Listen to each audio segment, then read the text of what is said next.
और कृषि कानूनों की वापसी के बाद प्रधानमंत्री नरेंद्र मोदी किसानों को संबोधित कर रहे हैं। सीधे लिए चलते हैं। साथियों, ये कॉन्क्लेव गुजरात में भले हो रहा है, लेकिन इसका दायरा, इसका प्रभाव पूरे भारत के लिए है, भारत के हर किसान के लिए है। एग्रीकल्चर के अलग अलग आयाम हो, फूड प्रोसेसिंग हो, नेचुरल फार्मिंग हो, ये विषय 21वीं सदी में भारतीय कृषि का कायाकल्प करने में बहुत मदद करेंगे। इस कॉन्क्लेव के दौरान यहां हजारों करोड़ रुपए के समझौते, उसकी भी चर्चा हुई, उसका भी कुछ प्रगति हुई है।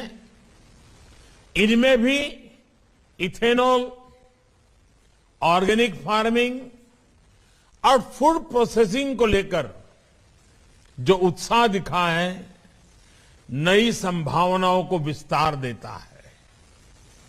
मुझे इस बात का भी संतोष है कि गुजरात में हमने टेक्नोलॉजी और नेचुरल फार्मिंग में तालमेल के जो प्रयोग किए थे, वो पूरे देश को दिशा दिखा रहे हैं।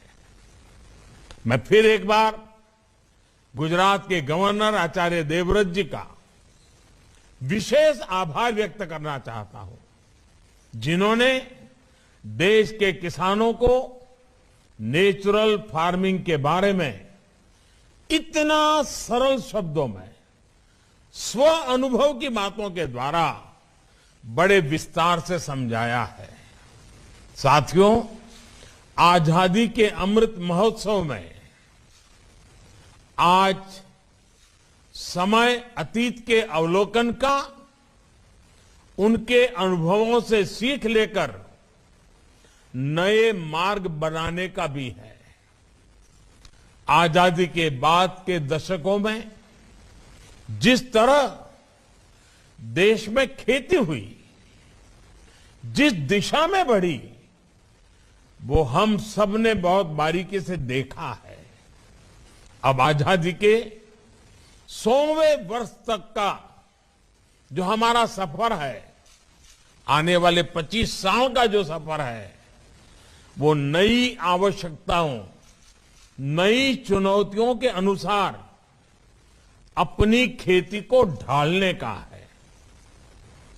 बीते 6-7 साल में बीज से लेकर बाजार तक किसान की आय को बढ़ाने के लिए एक के बाद एक अनेक कदम उठाए गए हैं। मिट्टी की जांच से लेकर सैकड़ों नए बीज तैयार करने तक, पीएम किसान सम्मान निधि से लेकर लागत का 1.5 गुना एमएसपी करने तक, सिंचाई के सशक्त नेटवर्क से लेकर किसान रेल तक अनेक कदम उठाए हैं। और श्रीमान तोमर जी ने इसका कुछ जिक्र भी अपने भाषण में किया है।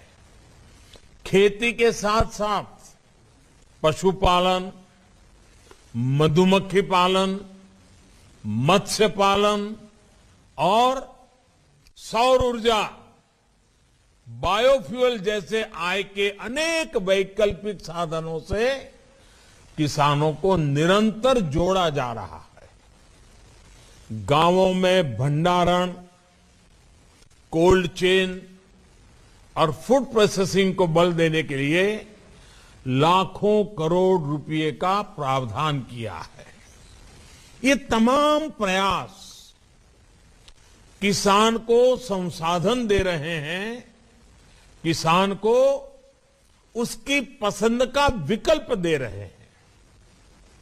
लेकिन इन सब के साथ एक महत्वपूर्ण प्रश्न हमारे सामने है। जब मिट्टी ही जवाब दे,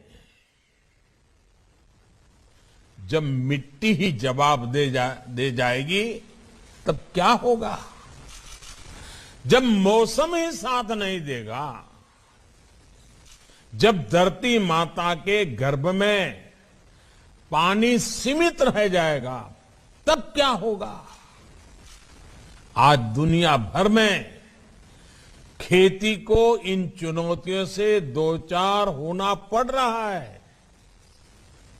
ये सही है कि केमिकल और फर्टिलाइजर ने हरित क्रांति में अहम रोल निभाया है, लेकिन ये भी उतना ही सच है कि हमें इसके विकल्पों पर भी साथ ही साथ काम करते रहना होगा और अधिक ध्यान देना होगा। खेती में उपयोग होने वाले कीटनाशक और केमिकल फर्टिलाइजर हमें बड़ी मात्रा में इंपोर्ट करना पड़ता है। बाहर से, दुनिया के देशों से अरबों खरबों रुपया खर्च करके लाना पड़ता है। इस वजह से खेती की लागत भी बढ़ती है, किसान का खर्च बढ़ता है और गरीब की रसोई भी महंगी होती है। ये समस्या किसानों और सभी देशवासियों की सेहत से जुड़ी हुई भी है। इसलिए सतर्क रहने की आवश्यकता है, जागरूक रहने की आवश्यकता है। साथियों, गुजरात में एक कहावत है, हर घर में बोली जाती है, पानी आवे तो पहला पाळ बांधो। पानी पहला पाळ बांधो है આપણે ત્યાં બધા જ કહેતા હોય છે। इसका तात्पर्य ये कि इलाज से पहले परहेज बेहतर। इससे पहले की खेती से जुड़ी समस्याएं भी विकराल हो जाए, उससे पहले बड़े कदम उठाने का ये सही समय है।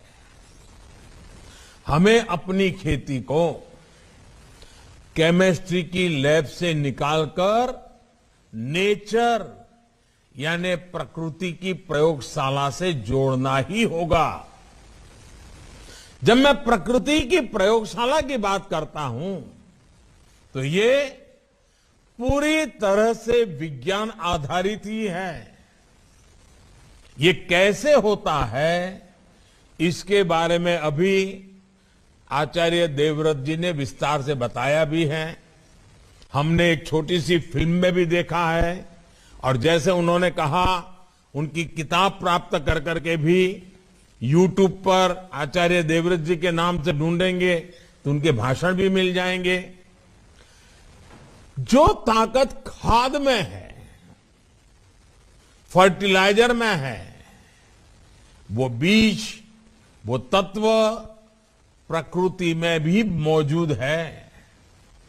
हमें बस उन जीवाणुओं की मात्रा धरती में बढ़ानी है जो उसकी उपजाऊ शक्ति को बढ़ाना है। कई एक्सपर्ट्स कहते हैं कि इसमें देसी गायों की भी अहम भूमिका है। जानकार कहते हैं कि गोबर हो, गौमूत्र हो, इससे आप ऐसा समाधान तैयार कर सकते हैं जो फसल की रक्षा भी करेगा और उर्वरा शक्ति को भी बढ़ाएगा। बीज से लेकर मिट्टी तक सबका इलाज आप प्राकृतिक तरीके से कर सकते हैं।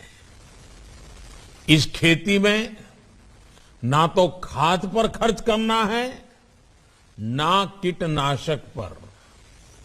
इसमें सिंचाई की आवश्यकता भी कम होती है और बाढ़ सूखे से निपटने में भी ये सक्षम होती है। चाहे कम सिंचाई वाली जमीन हो या फिर अधिक पानी वाली भूमि, प्राकृतिक खेती से किसान साल में कई फसलें ले सकता है।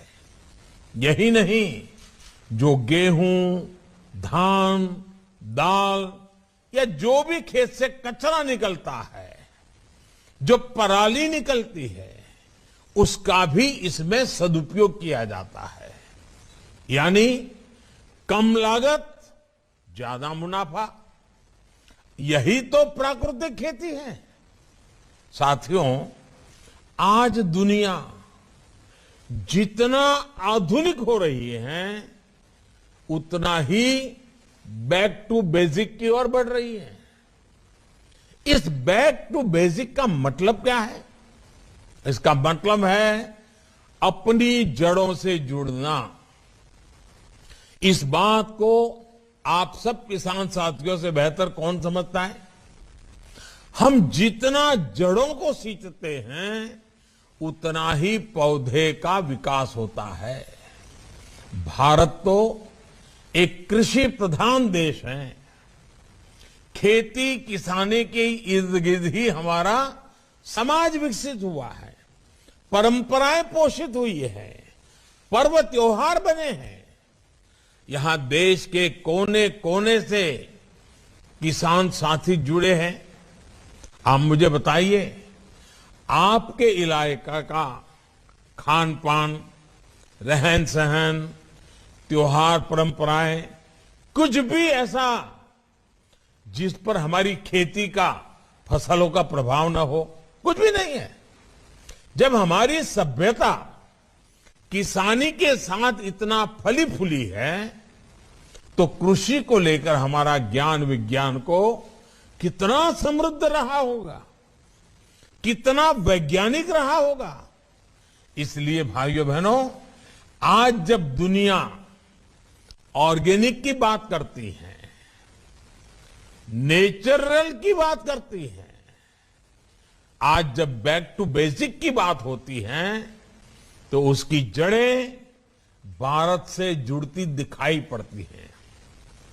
साथियों, यहां पर कृषि से जुड़े कई विद्वान लोग उपस्थित हैं जिन्होंने इस विषय पर व्यापक शोध किया है। आप लोग जानते ही हैं, हमारे यहां ऋग्वेद और अथर्ववेद से लेकर हमारे पुराणों तक कृषि, पाराशर और काश्यपीय कृषि सूक्त जैसे प्राचीन ग्रंथों तक, और दक्षिण में तमिलनाडु के संत तिरुवल्लुवर जी से लेकर उत्तर में कृषक कवि घाघ तक हमारी कृषि पर कितनी बारीकियों से शोध हुआ है। जैसे एक श्लोक है, गोहितः क्षेत्रगामी च कालजो बीज तत्परः, कालज्ञो बीज तत्परः, वितंद्रः सर्वशास्त्राढ्य कृषको न अवसीदति। अर्थात जो गोधन का, पशुधन का हित जानता हो, मौसम समय के बारे में जानता हो, बीज के बारे में जानकारी रखता हो और आलस न करता हो, ऐसा किसान कभी परेशान नहीं हो सकता, गरीब नहीं हो सकता। ये एक श्लोक नेचुरल फार्मिंग का सूत्र भी है और नेचुरल फार्मिंग की ताकत भी बताता है। इसमें जितनी भी संसाधनों का जिक्र है सारे प्राकृतिक रूप से उपलब्ध हैं।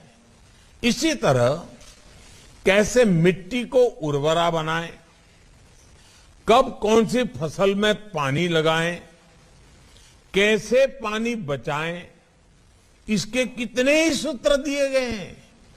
एक और बड़ा प्रचलित श्लोक है, नैऋत्यार्थ ही धान्यानाम जलम भाद्रे विमोचयते मूलम मात्र तो संस्थाप्य कार्य जट मोक्षणम।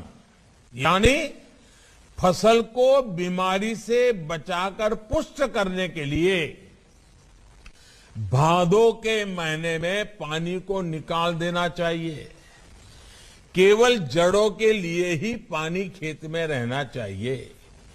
इसी तरह कवि घाघ ने भी लिखा है, गेहूं बाहें चना दलाएं, धान गाहें, मक्का निराएं, उख कसाए, यानी खूब वाह करने से गेहूं, खोंटने से चना, बार बार पानी मिलने से धान, निराने से मक्का और पानी में छोड़कर बाद में गंगा बोने से उसकी फसल अच्छी होती है।